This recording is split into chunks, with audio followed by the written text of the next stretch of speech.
Well, hello to all my Facebook family and to my YouTube friends. This is Dr. G. Hey, y'all. I was just recently out in Los Angeles and I had an opportunity to catch up with one of my mentors, Dr. C.T. Vivian. He got stuck in LA. They just had that snowstorm out there in Atlanta, so he couldn't get home. And just so happened I flew a trip out to Los Angeles and I just decided to call him. And there he was in LA. And you know me being in LA too, I said to Doc, hey, what you doing? He said, well, I'm stuck here. I said, well, I'm going to come on by. And, you know, when you have the opportunity to sit in the presence of someone like that, this man is 86 years old. He's the last of the civil rights legends that was one of the lieutenants of Dr. King. Just getting with him and just acquiring some of that knowledge that he has, that wisdom, it was phenomenal. And just so happens they had a reporter from Australia that was interviewing him. And so, you know, I whipped out my camera while they were talking and I recorded it because you know what? CT's 86 years old and you don't know how long he's going to be on the planet. And when he leaves, that wisdom is going to leave. And we want to capture, at least I do, I want to capture everything that I can because we want to restore it, at least for the next generation. I was really surprised about this young gentleman from Australia and his focus on Dr. King, why he's doing his studies on him and reporting on him. And I want to share that video with you. I hope you enjoy it. Send this information around the globe because our people, your people, we the people, we need to know what happened during that civil rights era. Because when Dr. King left, he took a lot of information with him. Good thing that he had people like C.T. Vivian and he's still sharing. And I want to share it with you today, that video. Oh, it's about 26 minutes long, but you know what? It's well worth it. You'll learn, you'll get some really good nuggets. Hey, talk to y'all later. Enjoy the video. Peace out. That I was asking was, how did you, okay, so Martin Luther King had a strategy. Nonviolent direct action. That's right. You said you felt that he was the one. What he, else was it about? I mean, anyone could have a strategy, I suppose. Well, my point is, yes, but you got to carry it out. Right. See, to have a strategy didn't mean nothing, especially if you're talking about the environment, but it doesn't prove it. Now, proof of that was that within a couple of days, 10 days, 15 days after they won in the government, there were 10 different cities that broke out. 10 different black people in 10 different cities walked out to protest segregation and do something about it. Okay. So it was a spark. Yeah, it was the proof.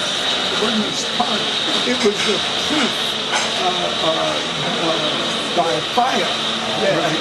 That in fact nonviolence was a way possible, and all Black America was waiting for was a strategy. In fact, Lerone Bennett, one of our African American historians, put it this way. He says that if we had to protest, we had to in fact get rid of racism. Right. It was the how. And and he said it this way, if we moved with violence, we would be destroyed by violence. But if we did not move, we would be destroyed morally and spiritually. That was our choices. That was the dilemma. Now, he calls it a dilemma, as he writes it. Lerone Bennett, as he writes it, call it the African American dilemma. What do you do? Martin comes on with a strategy that is neither violence, or the loss of your character, but in fact lifts your character as the thing that's most important. Right. See, because by what our strength was moral and spiritual. See what I mean? We were the moral ones in this situation. America has always been immoral when it dealt with anybody who wasn't white. Right?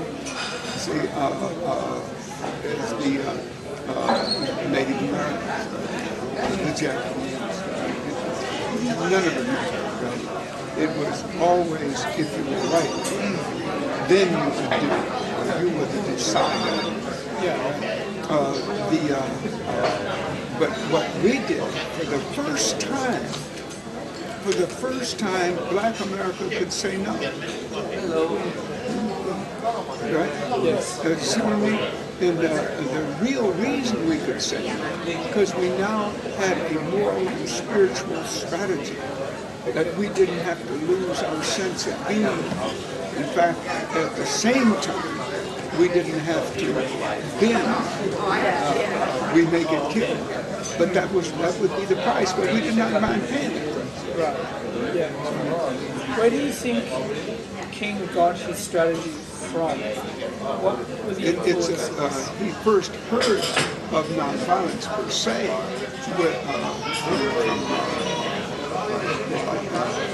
from Gandhi.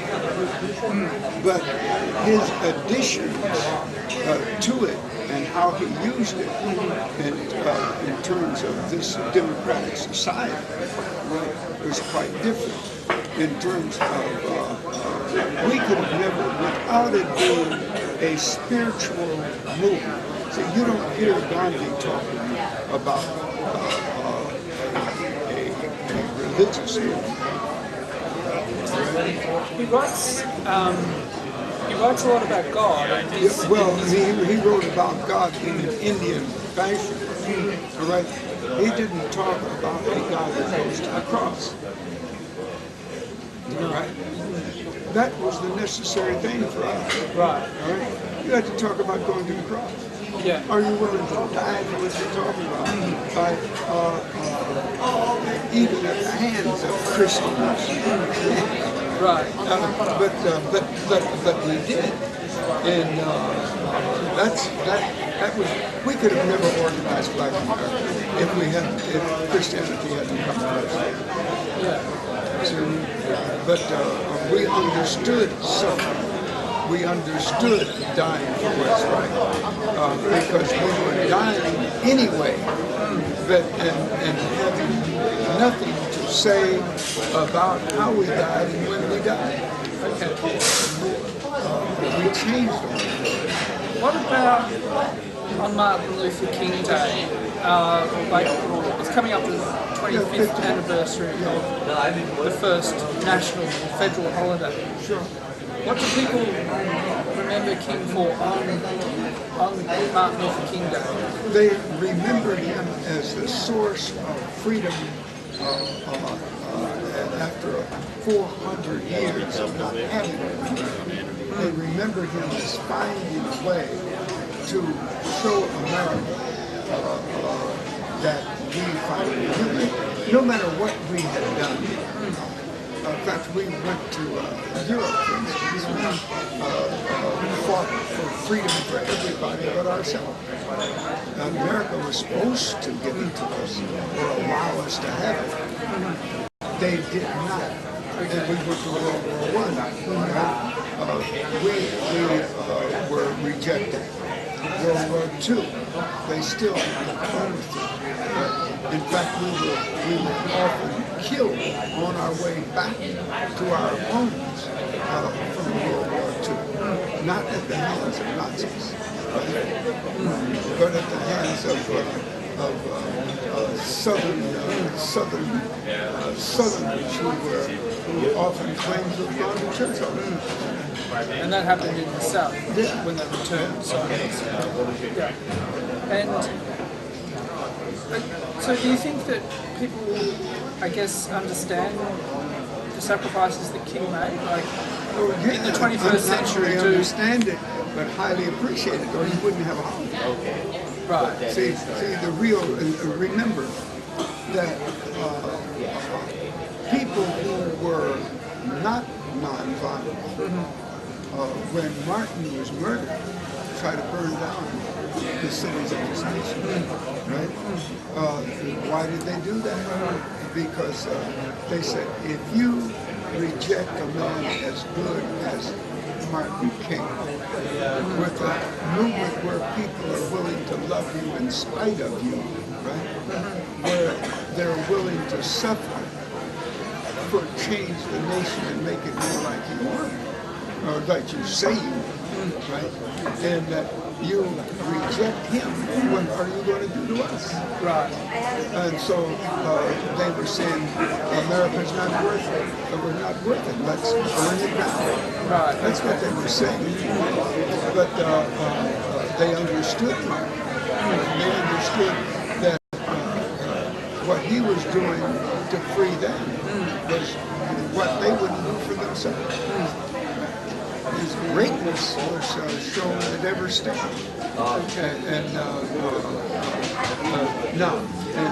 Following that, they know people stop me on the street thanking me for being able to have the life they live. Right. I was just another person. Martin brought the strategy. Martin worked on the strategy. Martin made it work. So if they thought we who did some work, right, were important, think how important they think Martin is. Yeah. You see what I mean? Yeah. And that's the thing that has to be seen, is that and this nation knows how important Martin is. How do we know they know? They know it because he will be the only non-president on the American mall. On the American Mall. In the Washington, right? Yes. He's the only non-president on the mall. Yeah. Furthermore, he's the only minister ever to win the Nobel Peace Prize, and also be considered as a person to put on the wall, right? When you think of the appreciation of Martin King, he is the only, in fact, he's the only human being right now on the American calendar, except for Columbus. See, the presidents are no longer on the calendar. That's right. But Martin King is. He's the only American. Yeah, that's right. And remember, before they made it a holiday, there were years and years of people who appreciated Martin creating, just taking the day off. Yeah. All right, and celebrating Martin King. And then finally, it was made a holiday. So that when you ask appreciation, all those things are quite evident.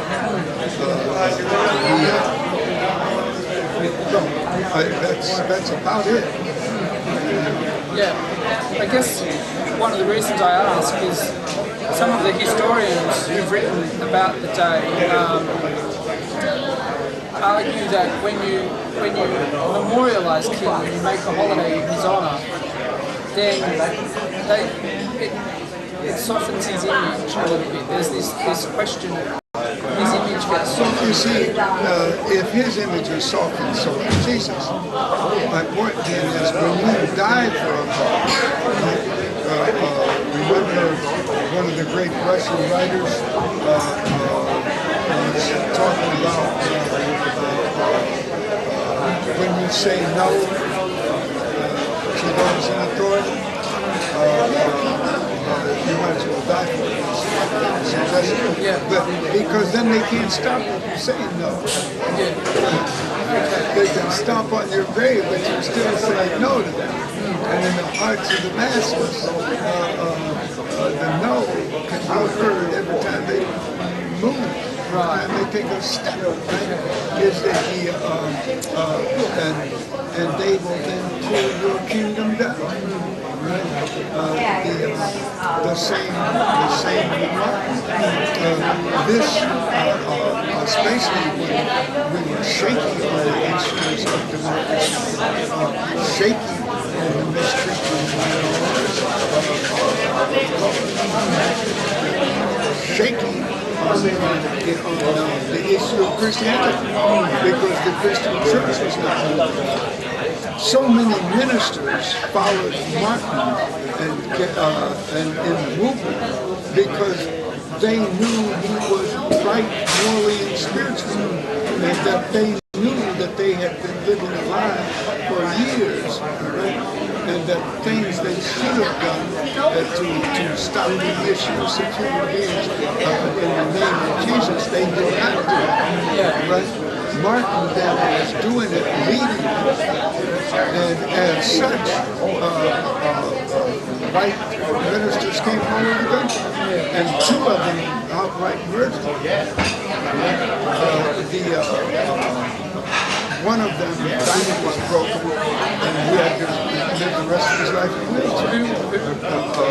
He was a Catholic priest from Chicago. I can't think of his name right now, but I have to think of his name. I have to watch calling my children.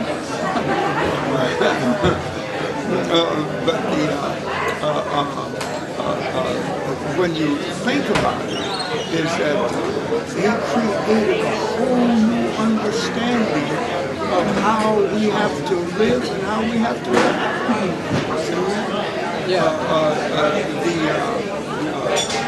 So that when you really die for your cause, you can't say, you can't stop the man. Right. Okay. This is what comes to mind on King Day. Yeah, is that, but to answer another way, is that we attempted in an identity movement, right? In the middle of the greater movement, Martin only heightened that identity by being willing to die for what you believe. Yeah. And he was a black man doing it. And he was a black Christian doing it. Let's put it another way. He was a black person who was acting out his religion as he did. Right? It's said then that if you truly believe in what you're saying, you have to be willing to die for it. And he was willing to die.